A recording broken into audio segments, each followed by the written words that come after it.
السلام علیکم ورحمۃ اللہ وبرکاتہ الحمد للہ رب العالمین والعاقبۃ للمتقین ولا عدوان الا علی الظالمین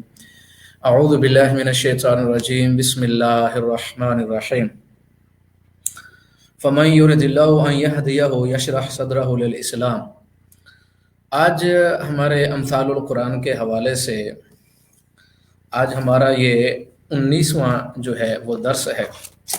اللہ تعالی ہم سب مسلمانوں کو سننے، سنانے اور سمجھنے اور سمجھانے کے بعد عمل کرنے کی توفیق عطا فرمائے۔ آج جو آیت مبارکہ ہے وہ سورہ انعام سے 125 نمبر آیت، اللہ تعالیٰ ارشاد فرماتے ہیں فَمَن يُرِدِ اللَّهُ أَن يَهْدِيَهُ يَشْرَحْ صَدْرَهُ لِلْإِسْلَامِ۔ اللہ تعالیٰ جس کے ساتھ ہدایت کا معاملہ فرماتے ہیں، ارادہ فرماتے ہیں، تو اللہ تعالیٰ اس کو اسلام کی طرف ہدایت دے دیتے ہیں، اس کا سینہ کھول دیتے ہیں۔ یعنی اللہ تعالیٰ کے پاس انسان کے دل کی کھولنے کی چابی ہے، اور اللہ رب العزت اگر نہ چاہیں تو پھر انسان کو ہدایت نصیب ہی نہیں ہو سکتی۔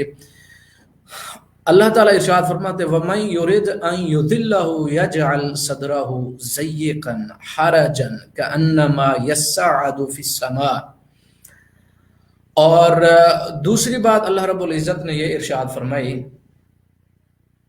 کہ اگر اللہ تعالیٰ کسی انسان کو ہدایت دینے کا ارادہ نہ فرمائے،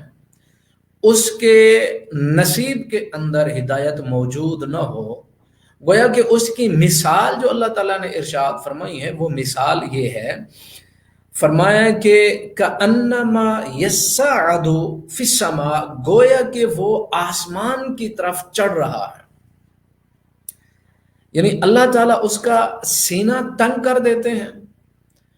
اور یعنی ہدایت اور اللہ اور اس کے رسول کے پیغام کی طرف جانا اور نیکی کی طرف جانا اس کو ایسے معلوم ہوتا ہے گویا کہ وہ آسمان کی طرف چڑھ رہا ہے۔ میں آپ کو اس کی مثال دوں گا۔ ایک انسان اگر نیکی کرتا ہے، یا اس سے پہلے آپ ایک مثال سمجھ لیں کہ ایک انسان جو ہے وہ پہاڑ پہ چڑھنے کا بڑا عادی ہے، اور وہ انسان روزانہ آتا جاتا ہے، اور اس کے جسم کے اندر کوئی تبدیلی پیدا نہیں ہوتی۔ ہاں یہ ضرور ہوتا ہے کہ جب وہ انسان پہاڑ پر نہ جائے یا کام نہ کرے یا آئے اور جائے نہ، جس طرح اس کی روٹین ہے، تو پھر اس کو احساس ضرور ہوتا ہے کہ آج کے دن کے اندر کوئی میرے اندر کمی جو ہے وہ موجود ہے، جو کام کرنا تھا میں نے نہیں کیا۔ اور پہاڑ پر آنا اور جانا، اس کا سانس بھی نہیں پھولتا، وہ بیمار بھی نہیں ہوتا، اس کو تکلیف بھی نہیں ہوتی، اس کے پٹھے جو ہے وہ مضبوط ہے، کمزور بھی نہیں ہوتے، کوئی اور مسئلہ اس کو لاحق جو ہے وہ آنے اور جانے پہاڑ کے اوپر کوئی مسئلہ اس کو نہیں ہوتا۔ لیکن ایک آدمی جو ہے اگر عادی نہیں ہے اس چیز کا، اور پہاڑ پہ آنے اور جانے کا عادی نہیں ہے، تو پھر وہ انسان جب پہاڑ پر چڑھتا ہے تو سب سے پہلے اس کے جسم کے اندر تبدیلیاں جو پیدا ہوتی ہیں، یعنی کبھی کبھار تو انسانوں کو بخار چڑھ جاتا ہے، پٹھے کمزور، جسم درد، سر میں تکلیف، اور پھر ایک دفعہ چڑھ تو جاتے ہیں، کسی نہ کسی طریقے سے جانا، پھر واپس آنے کا دل ہی نہیں کرتا۔ تو پھر واپس بھی آئیں گے تو پھر جب نیچے آتے ہیں تو توبہ کرتے ہیں کہ آج کے بعد ہم نے پہاڑ کے اوپر یہ سفر نہیں کرنا۔ جو بندہ عادی نہیں ہے، اس کی عادت نہیں ہے، اس کا دل، دماغ اور جسم اس چیز کا عادی نہیں ہے، اس کو پتہ نہیں ہے کہ پہاڑ کے اوپر چڑھنے کی وجہ سے تکلیف ہوگی، یا جسم میں کچھ تبدیلی ہوگی، یا سر میں کوئی مسئلہ ہوگا، یعنی اس انسان کو کچھ پتہ نہیں جب جانے لگتا ہے۔ لیکن جو بندہ عادی ہے وہ نہ چاہے اس کے لیے مسئلہ پیدا ہوتا ہے، اور یہ آدمی اس کی عادت نہیں ہے، یہ جاتا ہے مسئلہ بنتا ہے، اور دل اتنی تنگ اور سخت، اور پھر ایسا ہو جاتا ہے کہ آج کے بعد میں نے جانا نہیں۔ بالکل یہی مثال اللہ رب العزت نے ارشاد فرمائی۔ اللہ تعالیٰ ارشاد فرماتے ہیں کہ جس کے نصیب کے اندر گمراہی ہے اور یہ بات سمجھ لیں، اس کو میں آپ کو بعد میں بتاتا ہوں. وہ انسان جو ہے نیکی کرتے ہوئے ایسے اس کا دل تنگ ہو جاتا ہے، آزاد جواب دے جاتے ہیں، جی مسجد کی طرف، نیکی کی طرف، خیر کے راستے پہ اور اچھائی کے راستے پہ، اللہ اور اس کے رسول کی بات کو ماننا، اور یہ ساری چیزیں جو ہیں اس کے لیے ایسے لگتا ہے کہ کأنما یصعد فی السما، گویا کہ وہ پہاڑ کے اوپر جو ہے وہ چڑھنے کی کوشش کر لیکن نہیں چڑھ سکتا. آپ اندازہ کریں کہ جس وقت جو کیفیت ایک مسلمان کی پہاڑ کے اوپر، عادی نہیں ہے، پہاڑ کے اوپر چڑھنے میں ہوتی ہے، وہی کیفیت انسان کی نیکی کے راستے پہ ہوتی ہے جب وہ نیکی کے راستے کا عادی نہیں ہوتا ہے. لیکن ایک انسان عادی ہے، اس کو کوئی مسئلہ نہیں، اگر نہیں جائے گا تو وہ بیمار پڑ جاتا ہے، اور یہ آدمی جائے گا تو مسئلہ بن جائے گا اور بیمار پڑ جائے گا اور تکلیف ہوگی، پریشانی ہوگی، اور پھر اس کا دل اور دماغ کیا چاہتا ہے کہ آج کے بعد اس سائڈ پہ، اس راستے پہ نہیں جانا. مثلا ایک بندے کی صبح کی نماز کی عادت نہیں ہے، دل دماغ نہیں چاہتا،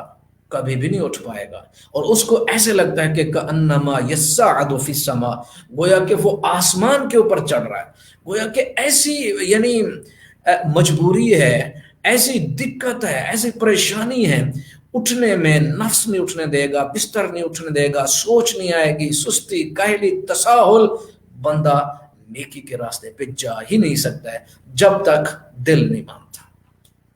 لیکن دل اللہ تعالیٰ کے ہاتھ کے اندر ہے،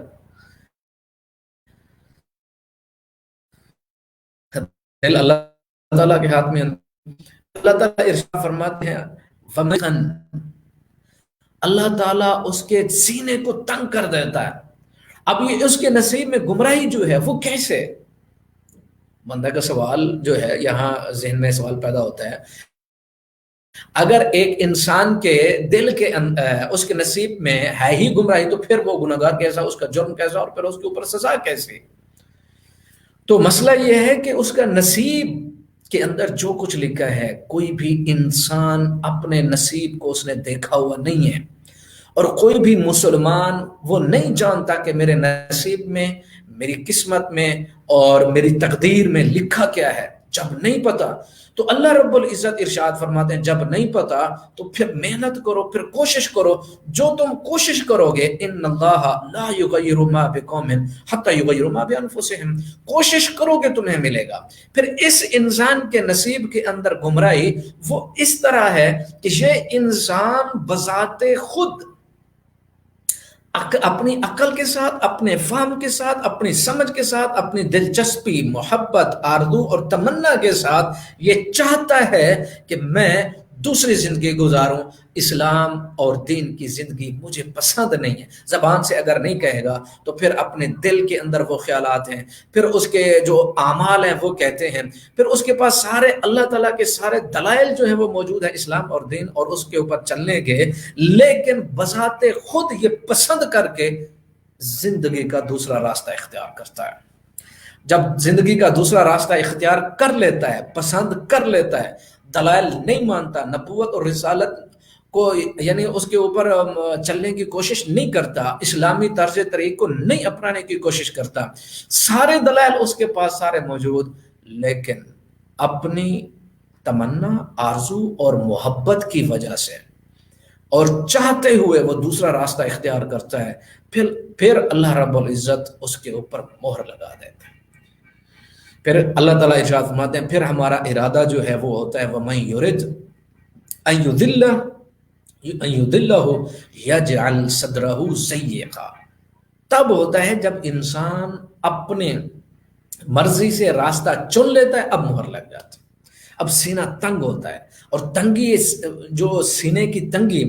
دل کی تنگی جو ہے وہ ساری بتاتی ہے، اس کے اعمال بتاتے ہیں، مسجد کی طرف جانا، خیر کے کاموں کی طرف جانا اور ان کو سننا اور محبت کرنا اور خیر کے کام کرنے والوں سے، اور سارے مطلب خیر کے جو عوامل ہیں اور جو لوگ ہیں جو مصروف ہیں، جو ان کے ساتھ ملنا، محبت، یہ سارا دل بتائے گا کہ یہ بندہ چاہتا کیا ہے. اللہ تعالیٰ ارشاد فرماتے ہیں جو